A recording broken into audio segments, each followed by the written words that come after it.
콩쥐, 팥쥐.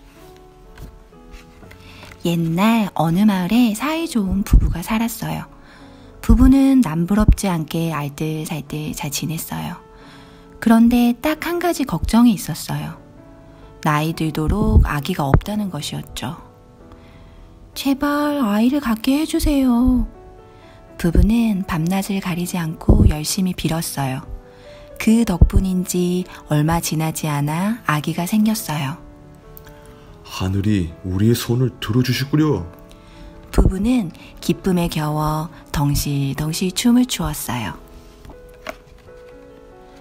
10달이 지나자 부인은 귀여운 딸을 낳았어요. 얼굴이 콩처럼 덩그랗구려. 콩처럼 단단하게 크려나 봐요. 부부는 아기 이름을 콩쥐라고 지었어요. 콩처럼 야무지고 쥐처럼 바지런하다라는 뜻이었죠. 그런데 슬픈 일이 생겼어요. 콩쥐 어머니가 시름시름 앓기 시작한 거예요. 콩쥐 아버지는 100일도 안 된 콩쥐를 키우며 병든 콩쥐 어머니를 돌보았어요. 하지만 콩쥐 어머니는 어린 콩쥐를 남겨둔 채 세상을 떠나고 말았죠. 콩쥐 아버지는 땅을 치며 슬퍼했어요. 당신 대신 콩쥐를 잘 키우리다. 그 뒤 콩쥐는 홀아버지의 손에서 무럭무럭 자랐어요. 달덩이처럼 복스럽기도 하구나. 머리를 곧게 따내린 콩쥐를 보고 마을 사람들이 입을 모아 말했어요.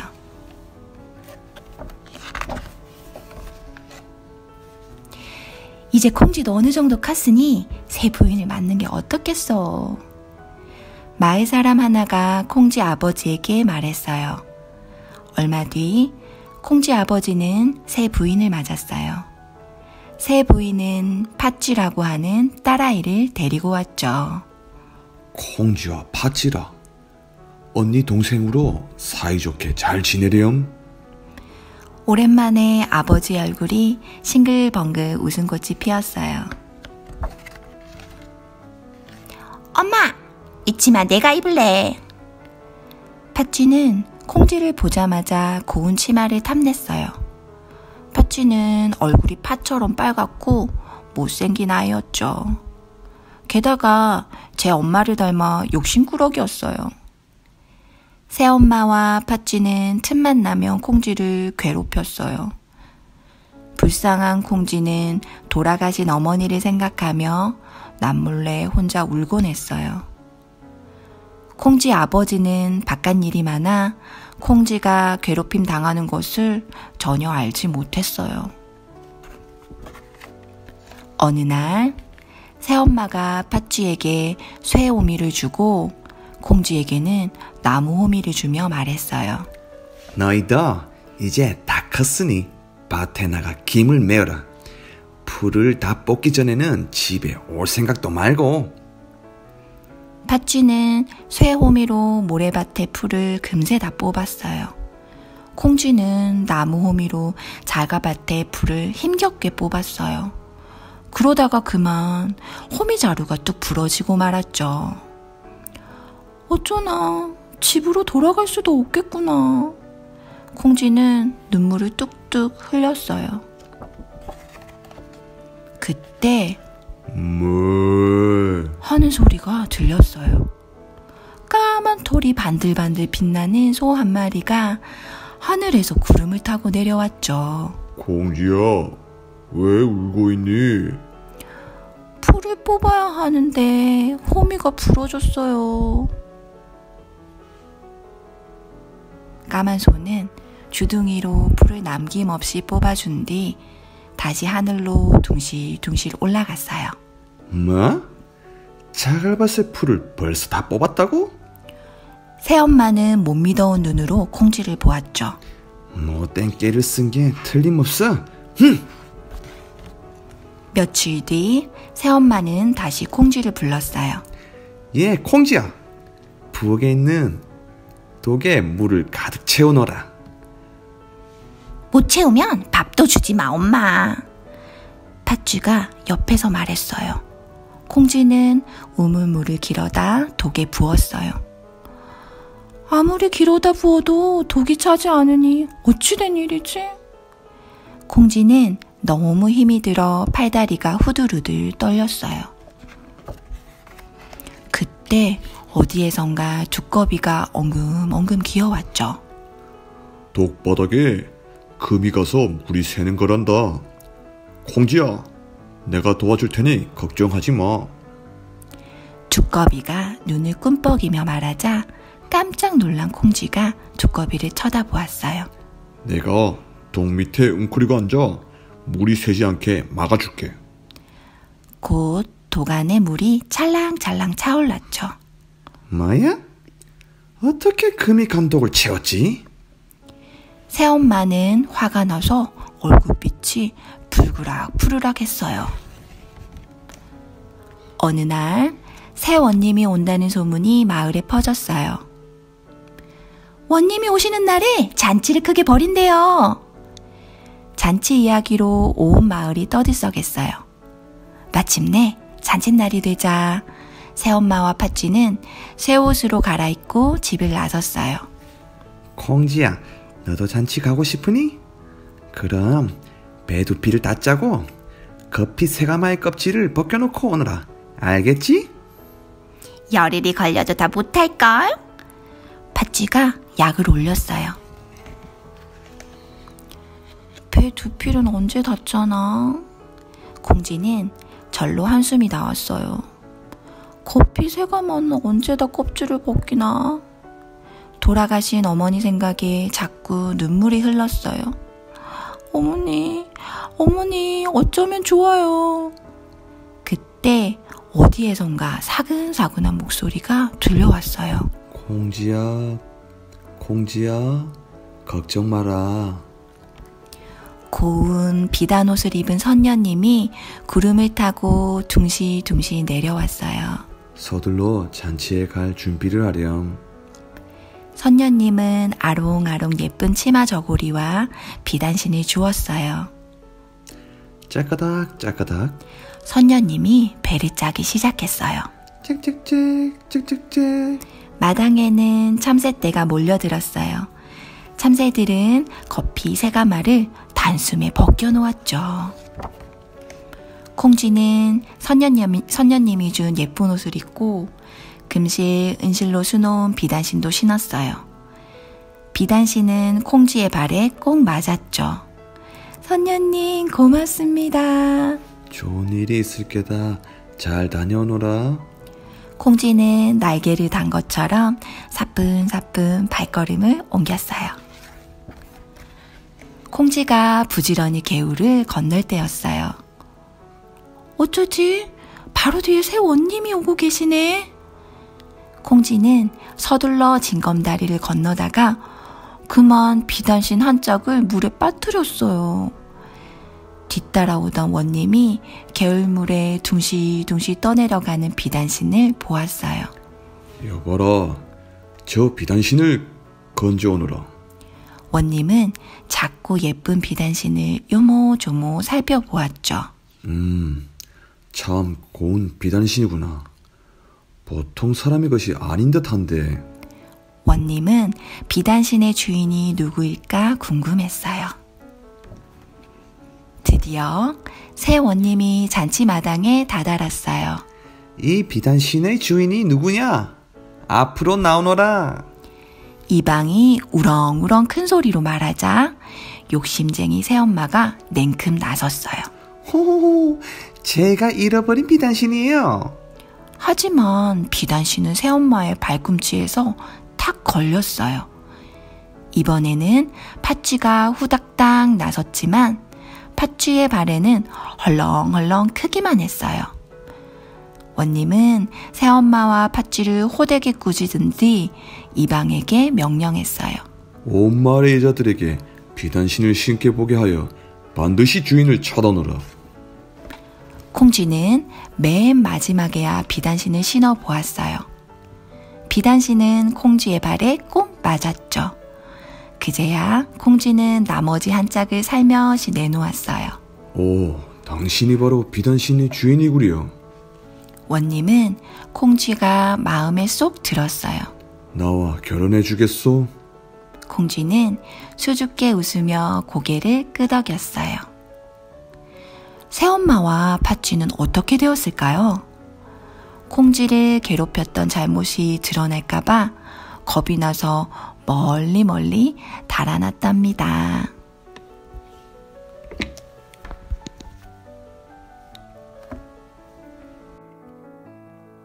소금 장수와 기름 장수. 옛날 금강산에 어마어마하게 큰 호랑이가 살았어요.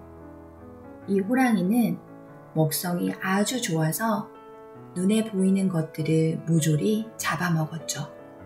아흥, 또 배가 고프군. 호랑이는 수염을 한번 쓰다듬고는 어슬렁어슬렁 산골짜기로 내려갔어요. 그리고 사람들이 잘 다니는 숲속에 슬그머니 몸을 숨겼죠. 이 산에 큰 호랑이가 산다니 서둘러야지. 소금 장수는 쟁걸음으로 산을 올라갔어요. 호랑이가 사는 산이라 그런가 숲을마저도 얼룩덜룩하군. 허허. 그때 벼락치듯 쩌렁쩌렁한 소리가 들렸어요.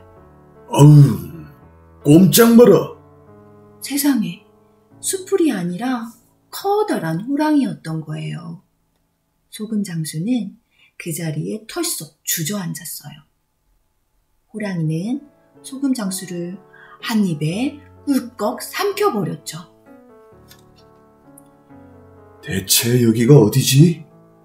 소금 장수는 한참 만에 정신을 차렸어요. 깜깜한 게 벌써 밤인가? 이 질풍한 건 또 뭐야? 소금 장수는 더듬더듬 헤매고 다니다가 화들짝 놀랐어요. 아이쿠, 호랑이 뱃속이로구나. 그때 갑자기 바닥이 움직이기 시작했어요. 쿵쿵쿵. 얼마 뒤에 움직임이 멈추었어요. 구석에 처박혔던 소금 장수는 겨우 숨을 돌렸지요. 소금 장수가 일어서는 순간 어디에선가 철포덕 가는 소리가 들렸어요. 곧이어 사람의 말소리도 들렸어요. 아이고, 호랑이가 나를 삼켰구나. 소금 장수는 소리가 나는 쪽으로 엉금엉금 기어갔어요. 하지만 어두워서 앞이 잘 보이지 않았어요. 나는 소금 장수라오. 거기 누구 있어? 나는 기름 장수요. 잠깐만 기다리시오. 나한테 등잔이 있으니 불을 켜겠소. 불을 켜자 주위가 금방 환해졌어요. 기름 장수가 웃음 띤 얼굴로 말했어요. 이상한 곳에서 만났네요. 그래도 얼마나 다행입니까? 호랑이가 통째로 삼켰으니. 소금 장수도 슬쩍 웃음을 지어 보였어요. 참, 그나저나 어디에 사십니까? 나는 태백산에 삽니다. 기름 장수의 말에 소금 장수는 깜짝 놀랐어요. 나는 금강산에 삽니다. 그 잠깐 사이에 호랑이가 태백산까지 달려왔나 봅니다. 그때 호랑이는 기분 좋게 낮잠을 자고 있었어요. 그런데 갑자기 쿨럭 하고 기침이 터져 나왔죠. 목이 따끔따끔하고 배가 술술 아팠어요. 오, 이상하네. 상한 것을 먹었나? 호랑이는 배를 살살 만졌어요. 소화가 안 되는 건가? 운동을 좀 해야겠군. 호랑이는 벌떡 일어나 달리기 시작했어요. 호랑이가 갑자기 달리는 바람에 기름 장수는 등잔불을 떨어뜨리고 말았어요. 호랑이가 또 달리나 봅니다. 이리 쿵 저리 쿵 두 사람은 달리는 호랑이의 뱃속에서 춤을 추었죠. 그러다가 등잔불이 엎어져 호랑이의 뱃속을 이글이글 태우기 시작했어요. 소금 장수가 코를 벌렁거렸어요. 이게 무슨 냄새죠? 기름 장수도 킁킁거리며 말했어요. 고소한 냄새가 나네요. 호랑이 뱃속에 불이 붙어서 그런가 봅니다. 고기 냄새를 맡으니 배가 고프군요. 소금 장수의 말에 기름 장수가 껄껄 웃었어요. 무슨 걱정입니까? 이렇게 잘 구워진 고기가 있으니 맛있게 먹기만 하면 되지요. 소금 장수도 웃으며 맞장구를 쳤어요. 옳거니 여기에 소금도 있습니다. 지글지글 탁탁, 찌글찌글 톡톡, 고기 익는 냄새가 호랑이의 뱃속에 가득 찼어요. 기름 장수가 호랑이 고기를 베어내자 소금 장수는 그 위에 소금을 살살 뿌렸죠. 먼저 기름 장수가 한 입 베어 먹었어요. 우와, 맛이 기가 막힌데요? 소금 장수도 한 입 베어 먹었어요. 입안에서 살살 녹는군요. 한편 호랑이는 배를 움켜쥐었어요. 뱃속에 탈이 났나? 돌덩이를 삼켜도 끄떡이 없었는데. 호랑이는 배가 아파서 땅 위를 대굴대굴 굴렀어요. 강물에 들어가 보기도 하고 벌렁 들어 누워 보기도 했죠. 아이고 배야, 아이고 호랑이 죽는다.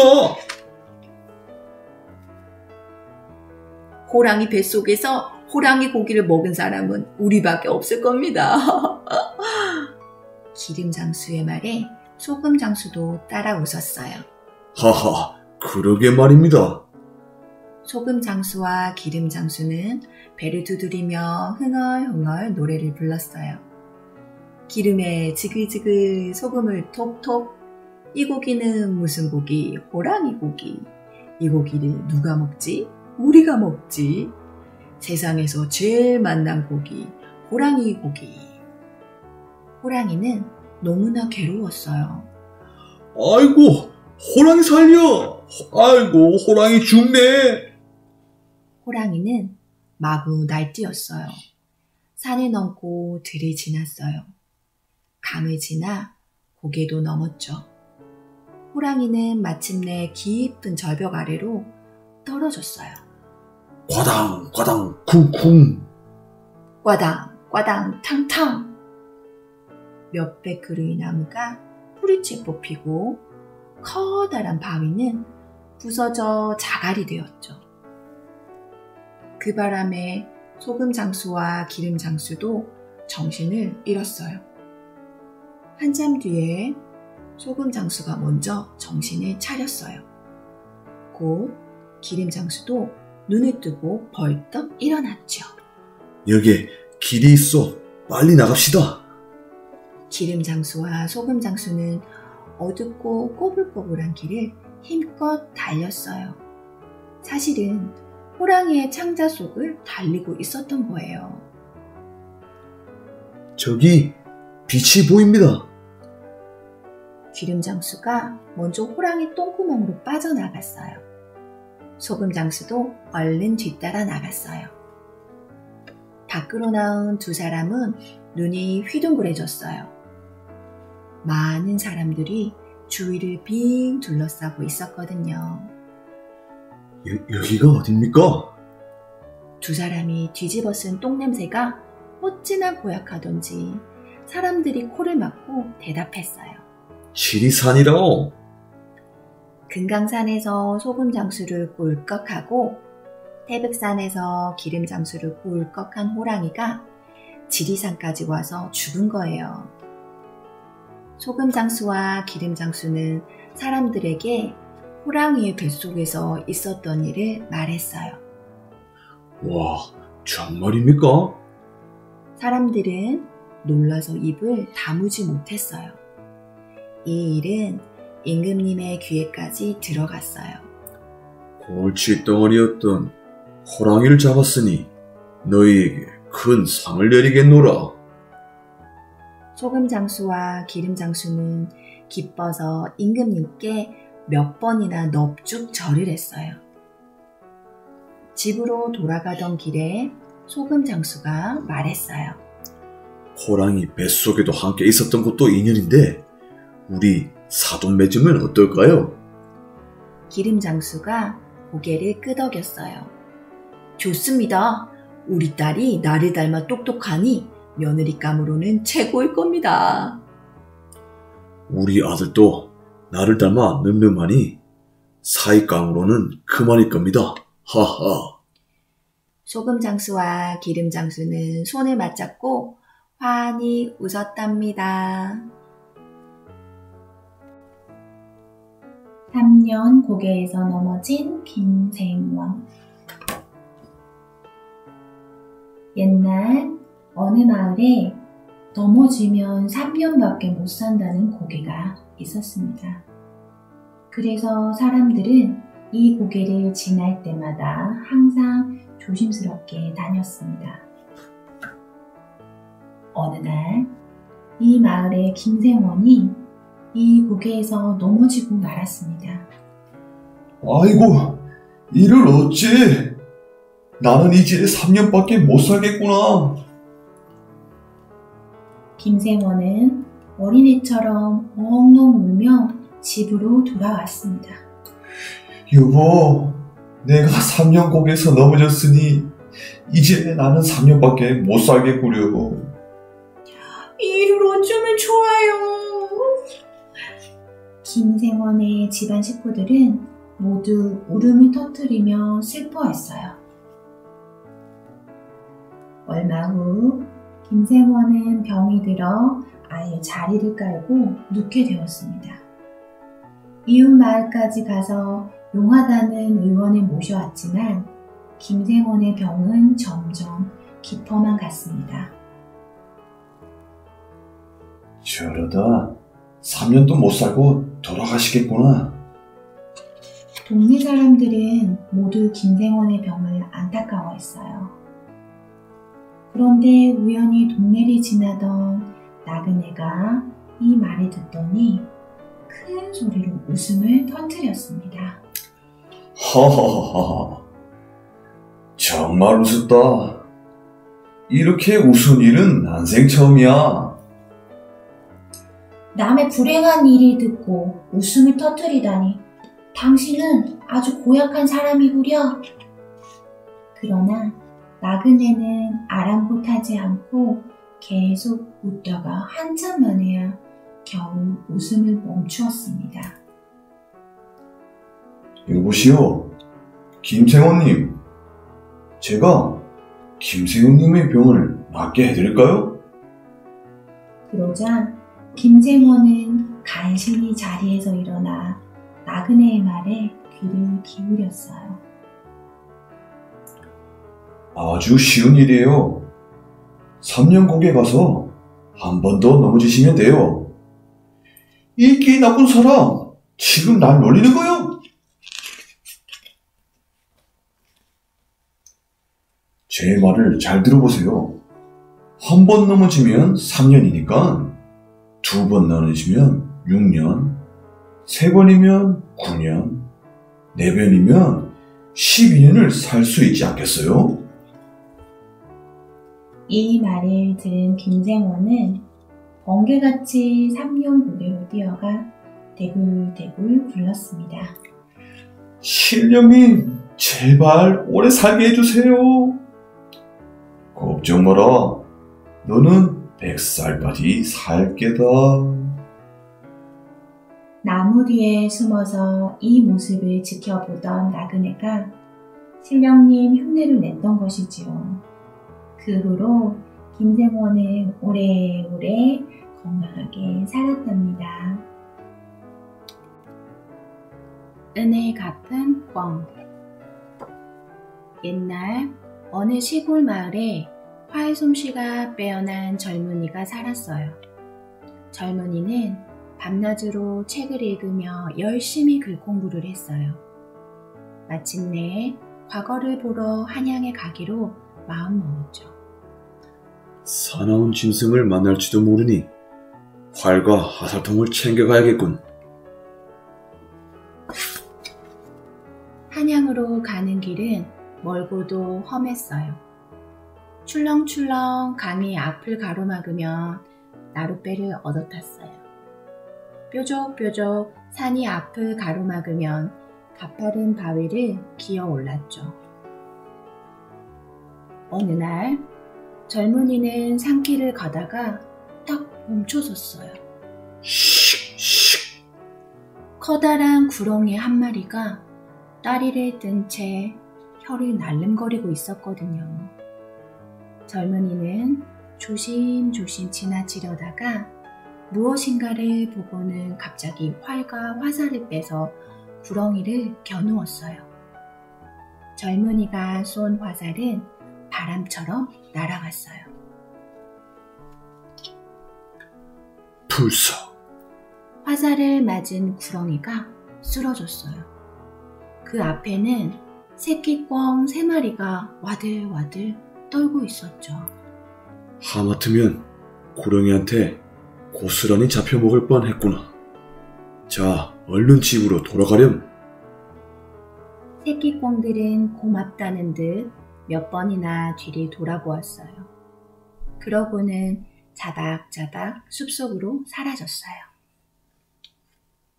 젊은이는 구렁이를 땅에 잘 묻어주었어요.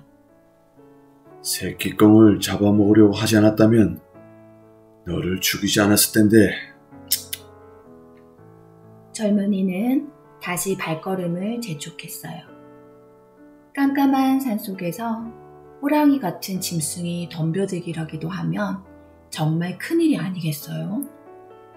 해가 지기 전에 얼른 쉴 곳을 찾아야 해.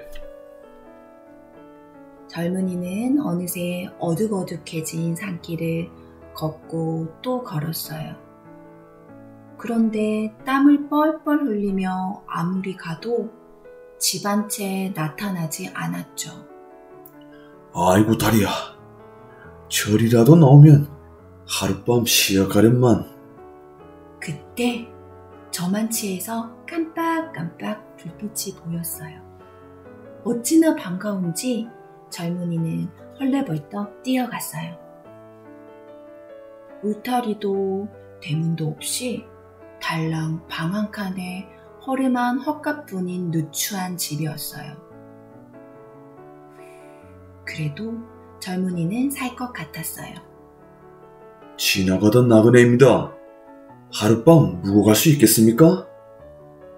방문에 불빛이 일렁일렁 사람 그림자가 어른어른했어요. 그런데도 안에서는 아무 말이 없었죠. 젊은이는 목소리를 높여 다시 물었어요. 안에 아무도 안 계십니까? 마침내 삐걱 소리를 내며 문이 열렸어요. 새하얀 치마 저고리를 입은 아리따운 여자가 사뿐히 문 밖으로 나왔어요. 누구신지는 모르겠지만 여자 혼자 사는 집입니다. 낯선 나그네를 안에 들일 수는 없습니다. 젊은이는 고개를 갸웃했어요. 이렇게 깊은 산속에 여자 혼자 살다니. 그거 참 이상한 일이군. 그때 가까이에서 늑대 울음소리가 들렸어요. 젊은이는 애타는 목소리로 다시 말했어요. 이대로 가면 산짐승의 밥이 될지도 모릅니다. 헛간이라도 주우니 하룻밤만 재워주십시오. 여자는 잠깐 생각하다 고개를 끄덕였어요. 그러시다면 헛간에서나마 쉬어 가시지요. 고맙습니다. 정말 고맙습니다. 젊은이는 헛간으로 가서 짐을 풀었어요. 곧 눈꺼풀이 내려앉을 만큼 졸음이 몰려와 금세 쿨쿨 잠이 들었죠. 여자는 방 안으로 들어가 한 땀, 두 땀 옷을 깁기 시작했어요. 그런데 바늘에 실을 깨려고 침을 묻힐 때였어요. 글쎄 혓바닥이 둘로 갈라져서 빨갛게 날름거리는 게 아니겠어요. 여자는 반지꼬리를 밀쳐놓고 살며시 밖으로 나왔어요. 그러고는 젊은이가 고운히 자는 헛간으로 쓱 들어갔죠. 젊은이는 숨이 막혀서 퍼뜩 눈을 떴어요. 헉! 세상에, 커다란 구렁이가 젊은이의 몸을 칭칭 감고 숨을 쉴 수 없을 만큼 세게 죄고 있지 뭐예요. 구렁이는 젊은이를 원망스럽게 쏘아보다가 눈물을 철철 흘렸어요. 네가 낮에 죽인 구렁이가 바로 내 남편이다. 이제 내가 남편의 원수를 갚을 차례야. 죄를 지었으니 죽어도 억울하지는 않겠지? 무슨 소리냐? 나는 새끼꺼을 살리려고 했을 뿐이야. 구렁이는 젊은이를 노려보았어요. 내 남편은 너한테 아무 짓도 하지 않았어. 구렁이는 원래 새나 산짐승을 잡아먹고 사는데 꿩을 잡아먹으려 했다고 죽이다니. 잠깐. 젊은이는 숨을 몰아쉬고 말했어요. 나는 내 남편을 불쌍히 여겨 땅에 잘 묻어 주었어. 이대로 죽는 거는 억울하다. 구렁이가 화를 누그러뜨리고 말했어요. 좋아, 그럼 너에게 살 수 있는 기회를 주지. 이 산에는 오래된 종각이 하나 있다. 만일 날이 밝기 전에 그곳의 종이 3번 울리면 하늘의 뜻으로 알고 너를 살려주겠다. 젊은이는 한숨만 푹 내쉬었어요. 아무도 살지 않는 깊은 산 속에서 누가 종을 3번이나 울리겠어요. 젊은이는 눈을 꼭 감고는 죽을 때만 기다렸어요. 서서히 날이 밝아왔어요. 구렁이가 입을 쫙 벌려 젊은이를 삼키려는 순간 땡. 하고 종이 울렸어요. 아니? 젊은이는 눈을 번쩍 뜨고 귀를 기울였어요. 이윽고 땡. 하고 2번째 종소리가 났어요. 구렁이는 분해서 몸을 부르르 떨었어요. 종이 한 번 더 울리지 않으면 넌 죽은 목숨이야. 젊은이는 입술이 바짝바짝 말랐어요. 제발 한 번만 더 종을 울려주세요. 해가 막 솟아오르고 있었어요. 구렁이는 젊은이의 몸을 더욱더 꽉 쥐었어요. 땡. 그때 3번째 종소리가 울려 퍼졌어요. 드디어 어둠이 물러가고 햇살이 헛간을 환히 비추었어요. 분하다. 하지만 약속은 지키겠다. 구렁이는 젊은이를 풀어주고는 어디론가 스르르 사라졌어요. 휴, 살았군. 그런데 대체 누가 종을 울린 걸까? 젊은이는 종각이 있는 곳으로 불이 나게 달려갔어요. 종각 아래에 꿩 3마리가 머리에 피를 흘리며 쓰러져 있었어요. 이럴 수가.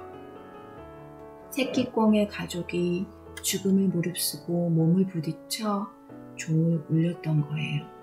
이렇게 죽으면서까지 은혜를 갚다니. 젊은이는 꿩 3마리를 땅에 고이 묻어주었어요. 그리고 자신이 죽인 구렁이와 자신을 살린 꿩들을 위해 2손 모아 한참을 빌었답니다. 안녕하세요 친구들. 오늘 들려줄 이야기는 흥부와 놀부입니다. 착한 흥부에게는 놀부라는 심술궂은 욕심꾸러기 형이 있었어요. 놀부는 남의 집 장독 깨트리기, 똥 누는 아이 주저앉히기, 불난 집에 부채질 하기를 좋아했어요. 놀부는 심술궂고 밉상인 부인을 맞이했어요. 흥부는 착하고 예쁜 부인과 결혼하여 자식을 12이나 낳았답니다. 놀부는 흥분의 가족이 못마땅했어요. 네 이놈, 애들이 징징거려서 듣기 싫다. 당장 나가거라. 놀부는 흥분의 가족을 쫓아냈답니다. 흥분의 가족은 할 수 없이 허름한 초가집으로 이사를 갔어요. 쫓겨난 흥부는 집신을 만들어서 팔고 부인은 삭바느질을 했어요. 하지만 흥분의 아이들은 늘 배가 고팠어요. 흥부는 하는 수 없이 놀부를 찾아갔어요. 형님, 쌀을 조금만 나눠주세요. 댁은 의시요? 나를 아시오? 못된 놀부는 흥부를 모른 척했답니다. 형님, 한 번만 도와주세요. 지금 아이들이 며칠째 굶고 있어요. 아니 이 거름뱅이가 냉큼 나가지 못해? 놀부의 마누라가 부엌에서 쫓아나와 주걱으로 찰썩 흥부의 뺨을 때렸어요. 어느 날 흥분의 초가집에 제비가족이 찾아왔어요. 얼마 후 새끼 제비들이 태어났지요. 그런데 제비둥지로 구렁이가 스르륵 다가가는 것이에요. 어이구, 저놈의 구렁이! 흥부가 깜짝 놀라 소리쳤어요. 다행히 구렁이는 사라졌지만 놀란 새끼 제비 한 마리가 둥지에서 떨어졌어요. 다리가 부러졌구나. 흥부는 제비의 부러진 다리를 정성껏 치료해 주었어요.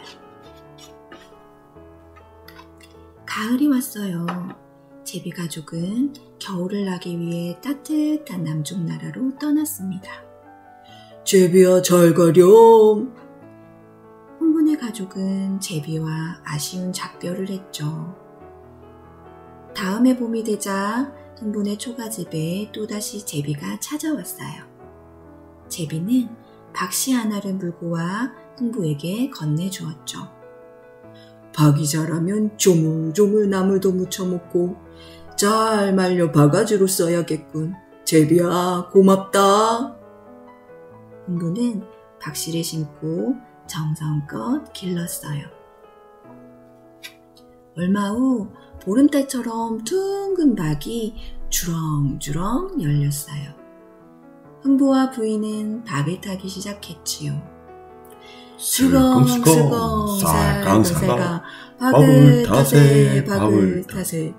커다란 박이 쭉 벌어지자 하얀 쌀이 쏟아져 나왔어요. 쓱싹쓱싹 덕질하세. 두 번째 박에서는 번쩍번쩍 금은 보화가 쏟아졌어요. 이 선물은 제비 임금님이 보낸 것이랍니다. 세 번째 박에서 나온 어여쁜 선녀가 말했어요. 흥분에는 박씨 덕분에 부자가 되어 대궐 같은 집을 지었어요. 뭐야? 제비가 박씨를 무어 주었다고? 세민한 놀부는 제비를 찾기 시작했죠. 옳거니 저기 제비가 있군. 놀부는 제비의 다리를 똑 분지르고는 얼렁뚱땅 헝겊을 감아주었대요. 자자, 어서 가서 박씨를 물어넣어라. 봄이 되자 정말로 제비가 박씨를 물고 왔어요. 허허허허, 이제 난 부자다. 슬슬슬 톱질하세. 금덩이 쏟아져라. 흥이 난 놀부가 첫 번째 박을 타자 구린내를 풍기며 똥물이 쏟아져 나왔어요. 아이쿠구, 여보 마누라, 나 좀 살려줘. 놀부 부부는 흘러넘치는 똥물에 둥둥 떠다녔죠. 에이, 어서 두 번째 탁을 타야겠어. 그러자 이번에는 도깨비가 튀어나왔어요. 못된 녀석, 나 좀 봐라. 놀부 부부는 도깨비 방망이로 흠씬 두들겨 맞았답니다. 아이고, 우리 좀 살려주시오. 놀부 부부는 도깨비에게 싹싹 빌었어요. 세 번째 박에서는 엄청나게 큰 도깨비가 나왔어요. 쿵. 도깨비는 커다란 발로 놀부의 집을 짓밟았어요. 아이고, 도깨비님 안 됩니다. 넓고 넓은 놀부네 마당 가득 누런 똥이 넘쳐났고 으리으리하던 집은 깨진 기와장만 남았답니다. 이제 어찌 살아요? 놀부 부부는 오랫동안 부둥켜 안고 울었대요. 여보, 우리 홍분의 집으로 갑시다. 빈털터리가 된 놀부 부부는 흥부를 찾아갔어요. 흥부야, 내가 잘못했다.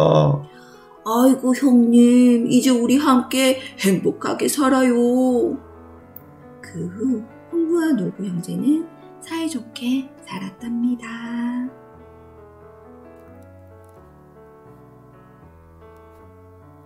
효녀 심청. 아주 먼 옛날 도화동이라는 마을에 안목 보는 신봉사와 아내가 살았어요. 두 사람은 늙음하게 딸을 낳아 이름을 청이라 지었지요. 그런데 심청이 엄마가 시름시름 앓더니만 그의 숨이 끊어졌지 뭐예요. 신봉사는 죽은 아내를 붙들고 꺽꺽 울었어요. 아이고 인자, 먼저 가면 어떡하오? 나 혼자 젖먹이를 어떻게 키우라고? 할 수 없이 신봉사는 갓난아기를 등에 업고 지팡이로 더듬더듬 젖동량을 다녔어요. 어미 잃은 우리 아기, 누가 제발 젖 좀 주오. 인정 많은 마을 아주머니들이 번갈아가며 아기에게 젖을 물렸어요. 그 덕분에 심청이는 잔병 한번 걸리지 않고 무럭무럭 잘 자랐답니다. 심청이는 얼굴도 예쁜 데다가 마음씨도 참 고왔어요. 7살부터 아버지 대신 밥을 얻으러 다녔고 12살이 되자 바느질을 해서 살림을 꾸렸지요. 어른 것이 참 기특하구나. 눈먼 아비를 먹여 살리다니 말이야. 마을 사람들은 심청이를 칭찬하며 일감을 두둑이 맡기곤 했어요. 하루는 심청이가 늦게까지 돌아오지 않았어요. 신봉사는 걱정이 되어 마중을 나갔죠. 더듬더듬 얼마를 걸어가다가 주르륵 미끄러져 개울물에 풍덩 빠졌어요. 사람 살려. 신봉사 살려. 때마침 길 가던 한 스님이 헐레벌떡 달려와 신봉사를 구해 주었어요. 앞이 안 보여 물에 빠지셨구려.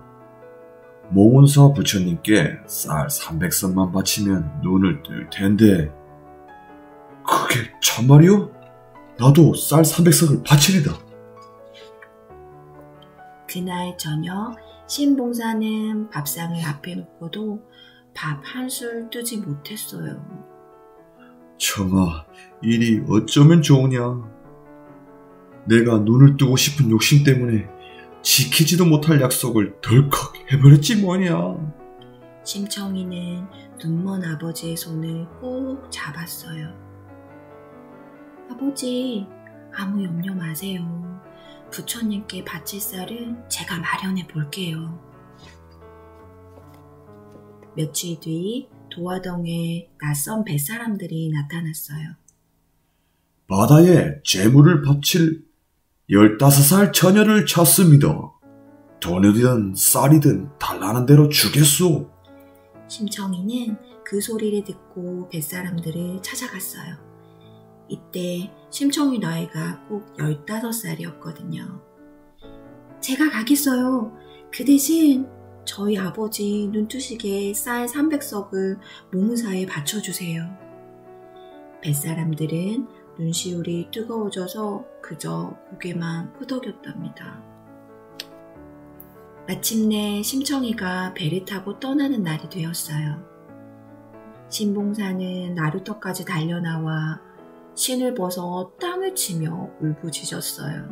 아이고 정아, 아비가 잘못했다. 너 죽고 내 눈 뜨면 그게 무슨 소용이냐 말이냐.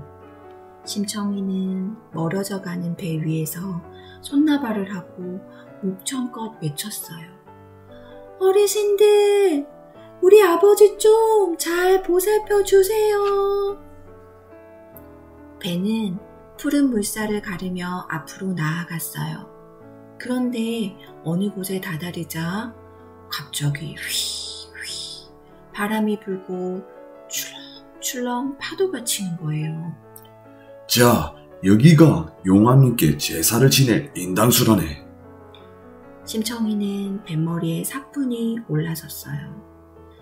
비나이다 비나이다 부디 눈먼 아비 눈뜨게 하옵소서.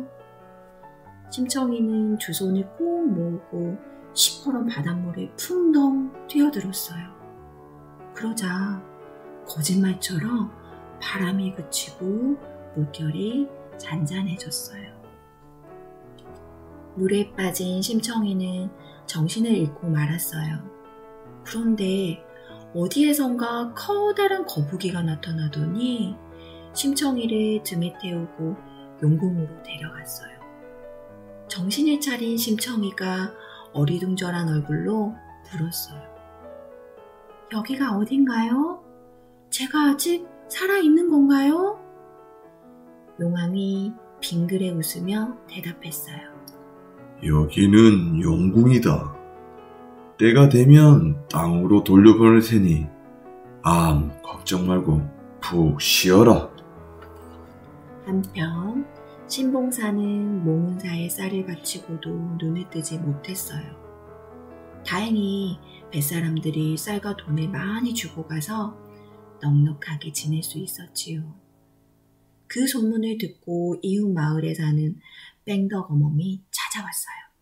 신봉사나리 혼자 사시니 쓸쓸하시죠? 앞으로 제가 밥도 해드리고 빨래도 해드리고 어깨도 주무드릴 테니 우리 같이 사십시다. 하지만 뺑덕 어멈은 얼마 못 가서 신봉사의 재산을 몽땅 털어버리고 어디론가 달아나 버렸어요. 아이고, 이제 이 깜깜한 세상을 어찌 살고. 신봉사는 마당에 주저앉아 땅을 치며 울었답니다. 어느덧 땅에서는 세월이 3년이나 흘렀지만 용궁에서는 겨우 사흘밖에 지나지 않았어요. 용왕은 심청이를 커다란 연꽃송이에 넣어 바다 위로 띄워 보냈어요. 바다 위를 지나던 뱃사람들이 둥둥 떠다니는 아름다운 연꽃송이를 보았어요. 이렇게 큰 연꽃은 태어나서도 처음 보네. 보통 연꽃은 아닌 듯하니 임금께 갖다 바치세요. 뱃사람들은 연꽃송이를 궁궐로 가져갔어요. 임금님은 눈이 휘둥그레져서 말했어요. 연꽃이 어찌면 이리 크고 탐스럽단 말이냐. 그때 더 놀라운 일이 일어났어요.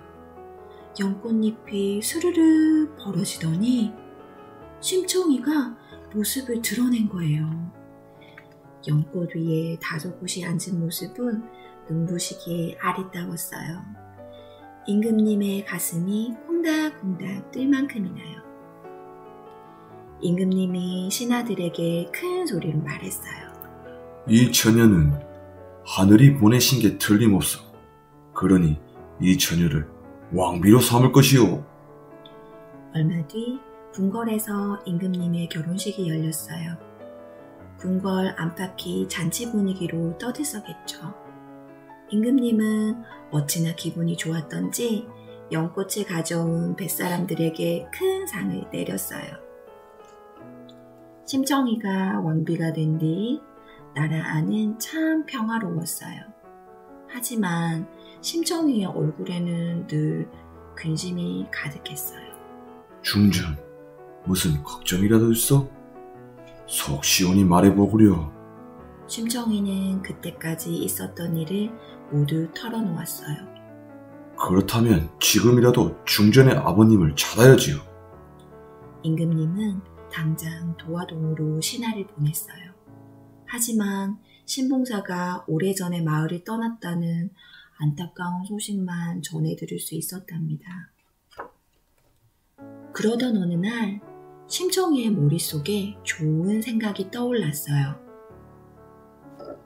전하, 눈먼 사람들을 위해 큰 잔치를 베풀어 주세요. 그러면 제 아비도 반드시 찾아올 것입니다. 심청이의 말대로 궁궐에서 잔치가 열리자 곳곳에서 눈먼 사람들이 구름같이 모여들었어요. 하지만 신봉사의 모습은 통 보이지 않았어요. 마침내 잔치의 마지막 날이 되었어요.